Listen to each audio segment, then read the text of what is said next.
സ്വാഗതം. നമ്മുടെ ചെടികൾക്കും പച്ചക്കറികൾക്കുമൊക്കെ നല്ലൊരു വളം ഉണ്ടാക്കുന്നത് എങ്ങനെയെന്നാണ് നമ്മളിന്ന് നോക്കാനായിട്ട് പോകുന്നത്. ഏതെങ്കിലും കൂട്ടുകാർ നമ്മുടെ വീഡിയോ സബ്സ്ക്രൈബ് ചെയ്യാതെ കാണുന്നുണ്ടെങ്കിൽ തീർച്ചയായിട്ടും സബ്സ്ക്രൈബ് ചെയ്യാൻ മറക്കല്ലേ. കമൻറ്റ് ബോക്സ് നിങ്ങൾക്കായിട്ട് വിട്ടു തന്നിരിക്കുകയാണ്. നിങ്ങളുടെ നിർദ്ദേശങ്ങളും അഭിപ്രായങ്ങളും ഒക്കെ അറിയിക്കാൻ മറക്കല്ലേ. അപ്പോൾ തീർച്ചയായിട്ടും നിങ്ങൾക്കിത് യൂസ്ഫുൾ ആകും. ഇത് കിച്ചൺ വേസ്റ്റും കഞ്ഞിവെള്ളവും ഒക്കെ ഉപയോഗിച്ച് വളരെ എളുപ്പത്തിൽ നമുക്ക് തയ്യാറാക്കാവുന്ന ഒരു വളമാണ്. ഏതെങ്കിലും ചെടികൾ പൂക്കുകയോ കായ്ക്കുകയോ ചെയ്യാതിരിക്കുന്നുണ്ടെങ്കിൽ ഈ വളം നമുക്ക് നല്ല യൂസ്ഫുൾ ആയിരിക്കും. ഇവിടെ പീനട്ട് ബട്ടർ കായ്ക്കേണ്ട സമയമായിട്ടും അത് പൂവൊന്നും വന്നിട്ടില്ല. അന്നേരം നമ്മൾ ഈ വളമാണ് കൊടുത്തത്. പെട്ടെന്ന് തന്നെ ഒരു റിസൾട്ട് കിട്ടുന്ന ഒരു വളമാണ്. ആർക്കും വീട്ടിൽ തന്നെ ചെയ്ത് നോക്കാവുന്ന നല്ലൊരു വളമാണ് നമ്മൾ ഇന്ന് ചെയ്യുന്നത്.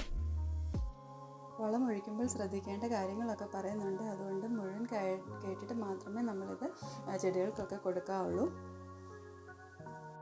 ആദ്യമായിട്ട് കഞ്ഞിവെള്ളമാണ് ഇതിന് വേണ്ടത്. പിന്നെ കുറച്ച് ദിവസത്തെ കിച്ചൺ വേസ്റ്റ് കളക്ട് ചെയ്ത് വെച്ചാണ് അത് നമുക്ക് ഇതിനകത്തോട്ടിടാം.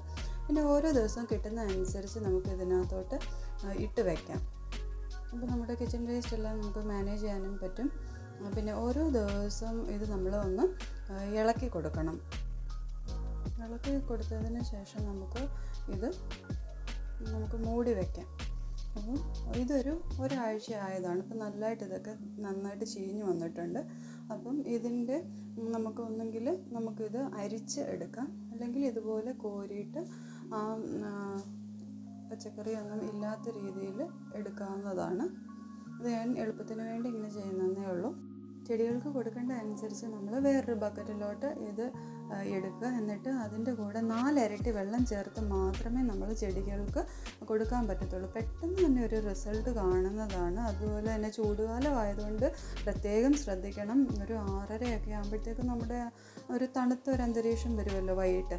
ആ സമയത്ത് മാത്രമേ ഇത് ഒഴിച്ചു കൊടുക്കാവുള്ളൂ. അതുപോലെ നന്നായിട്ട് ഇന്നിപ്പം വൈകിട്ട് ഒഴിക്കുവാണെങ്കിൽ നാളെ ഒക്കെ ആകുമ്പോഴത്തേക്കും നല്ലതായിട്ട് വെള്ളമൊക്കെ നനച്ചു കൊടുക്കണം. അപ്പോൾ എല്ലാ ചെടികൾക്കും പൂക്കാനും കായ്ക്കാനും ഒക്കെ ഇത് ഒത്തിരി നല്ലതാണ്. അല്ലാതെ നമുക്ക് എടുത്തതുപോലെ ഡയറക്റ്റ് നമുക്ക് ഒരിക്കലും ഇതിന് ചെടിക്ക് ഒഴിച്ചു കൊടുക്കാൻ പാടില്ല. ഇത് മാത്രമാണ് ഇതിനകത്ത് ശ്രദ്ധിക്കാനായിട്ടുള്ളത്. നമ്മുടെ ചെടികളൊക്കെ നല്ലതായിട്ട് തഴച്ച് വളരാനും നല്ലതായിട്ട് പൂവിടാനും കായ് പിടിക്കാനും ഒക്കെ നല്ലതാണ്. വീഡിയോ യൂസ്ഫുൾ ആയാൽ തീർച്ചയായിട്ടും ഫ്രണ്ട്സിനും ഫാമിലിക്കും ഒക്കെ ഷെയർ ചെയ്ത് കൊടുക്കാൻ മറക്കല്ലേ. Thanks for watching.